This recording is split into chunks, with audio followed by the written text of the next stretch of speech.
Halo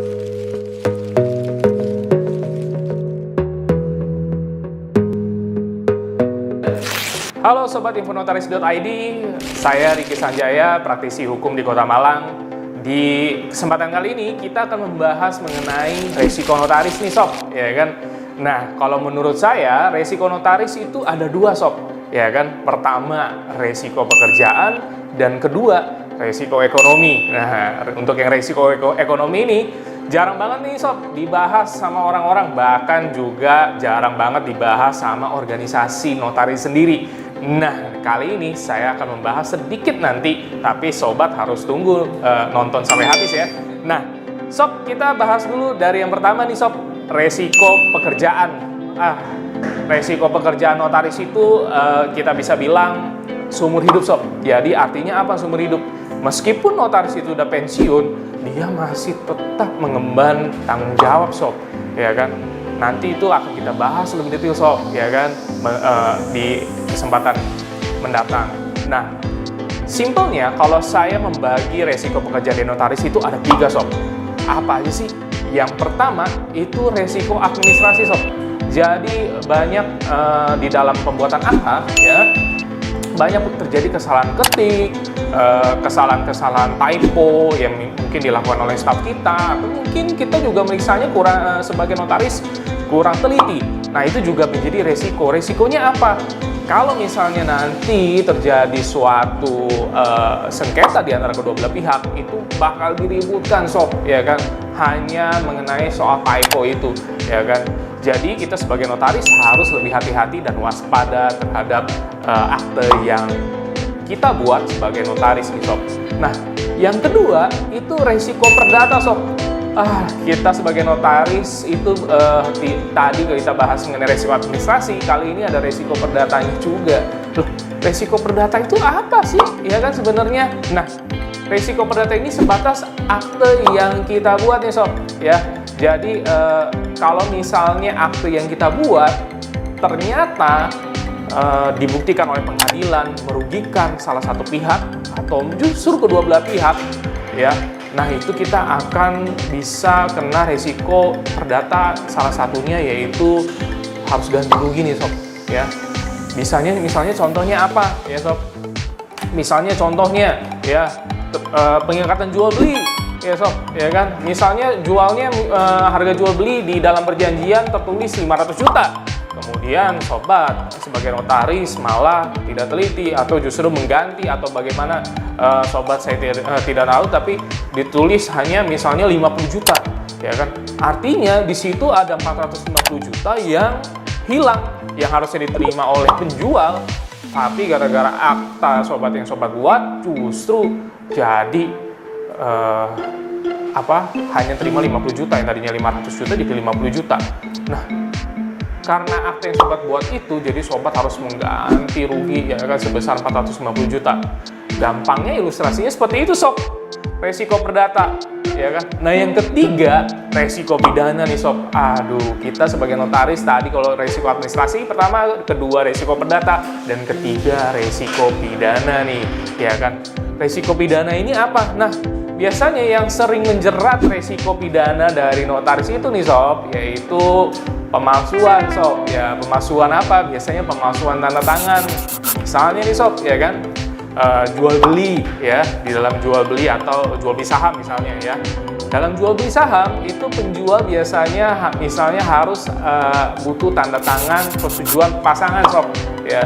Nah, tapi karena Sobat kenal dengan penjualnya, kenal baik, dan Sobat tahu mungkin istri dari penjualnya ini tidak benar ya, suka selingkuh, matre, suka menghamburkan uang. Jadi Sobat sebagai notaris membantu sahabat Sobat ini meniru tanda tangan dari istri pasangannya tersebut. Nah, kan artinya itu pemalsuan ya Sob. Ketika nanti sengketa dan terbukti bahwa tanda tangan itu dipalsukan baik Sobat maupun sahabat Sobat sebagai notaris juga bisa dapat ikut turut serta atau juga sebagai tersangka utama dalam pemalsuan tanda tangan itu. Dan Sobat akan menanggung resiko pidana dari akte yang dibuat oleh Sobat sebagai notaris. Kira-kira itu sob, simpelnya menurut saya 3 resiko pekerjaan dari notaris. Nah, kita kemudian lanjut kepada resiko ekonomi. Loh, resiko ekonomi ini apa nih sob ya di dalam notaris ya? Kalau menurut saya notaris itu mungkin apa ya, entrepreneur sebenarnya ya, tapi diselimuti oleh seorang pejabat yang memang diberi kewenangan oleh negara untuk membuat akte sob. Tapi dari segi operasional kita sebagai notaris itu tidak pernah memperoleh bantuan dari pemerintah, artinya dari gaji, dari barang-barang, dari strategi, semua itu menjadi beban atau menjadi kewajiban dari notaris itu sendiri. Jadi menurut sobat sama kan entrepreneur dengan notaris. Nah kita kalau lanjut soal resiko ekonomi itu saya buat simpelnya tuh ada 3 sob, ya kan. Pertama, salah perhitungan sob, ya kan. Nah, salah perhitungan ini apa? Jadi sobat ternyata salah perhitungan antara modal yang harus dikeluarkan dan juga yang ditagihkan itu berapa. Misalnya contoh ya kan, sobat menagih ke klien sobat sebesar 5 juta rupiah. Ternyata ongkos pengurusannya sebesar 10 juta rupiah. Nah, di sini sobat sudah rugi 5 juta rupiah. Jadi itu yang disebut salah perhitungan sob. Jadi untuk next time-nya sobat juga harus hati-hati nih sebelum memberikan harga kepada klien. Sobat harus memperhitungkan terlebih dahulu ya kan, kira-kira modal yang harus sobat siapkan itu berapa untuk suatu pengurusan. Kemudian yang kedua adalah kesalahan karyawan sob ya. Resiko ini adalah kesalahan karyawan, itu juga bisa dimungkinkan nih sob. Loh, contohnya apa ya kan? Kesalahan karyawan dengan ekonomi di sini. Nah, misalnya nih sob, ya kan, dalam proses perubahan akta PT, itu kan kita harus membeli voucher sob, ya, di Kemenkumham. Dan ternyata karyawan sobat atau staff sobat melakukan kesalahan input, ya kan, sehingga sobat harus melakukan perbaikan atau justru melakukan perubahan lagi, ya. Nah, itu tentu ada cost yang harus dikeluarkan sob, ya kan. Tentu kesalahan karyawan ya pasti sobat sebagai notaris yang akan menanggung resikonya kan, begitu. Nah, yang ketiga itu adalah cash flow sob, ya, masalah pengelolaan keuangan. Nah, ini juga penting sob, ya kan. Maksudnya gimana nih pengelolaan keuangan? Ya, kita kenal lah sob, di dalam prakteknya biasanya misalnya dalam jual beli itu pajak-pajak biasanya dititipkan di notaris terlebih dahulu, kemudian notaris yang akan membantu membayarkan kepada bank, ya.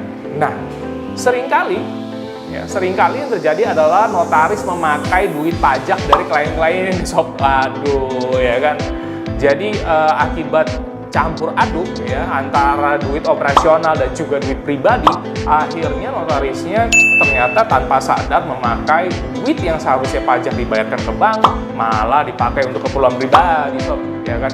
Ketika nanti klien yang menanyakan bagaimana progres berkasnya, ya sobat sendiri karena uang pajaknya ternyata sudah terpakai. Nah, ini penting untuk sobat supaya lebih berhati-hati ya. Dan kalau bisa sih sob, menurut saya antara rekening dari pribadi dan operasional perusahaan itu mending dipisah deh sob, ya kan. Selain kebaikan sobat sendiri yang tadi saya sebutkan, selain itu juga kebaikannya apabila diperiksa pajak yang dianggap justru mungkin itu pendapatan sobat, padahal bukan kan sob, ya kan. Itu kan hanya pajak titipan saja. Kira-kira begitu sob, dua resiko umum dari notaris menurut versi saya. Jadi sob, kesimpulan di dalam episode kali ini, sobat harus lebih berhati-hati deh, ya kan. Bagaimana tadi mengenai pekerjaannya, kemudian juga bagaimana cara mengelola keuangan. Nanti di episode selanjutnya kita akan sharing mengenai bagaimana cara-cara atau tips bagi sobat supaya lebih berhati-hati dalam menjalankan profesi sobat, dan juga bagaimana tips bagaimana mengelola keuangan dan juga menjaga keuangan notaris itu agar tetap sehat. Oke sob, ketemu lagi nanti dengan saya Ricky Sanjaya di dalam kesempatan selanjutnya. Jangan lupa subscribe di infonotaris.id. Sampai jumpa.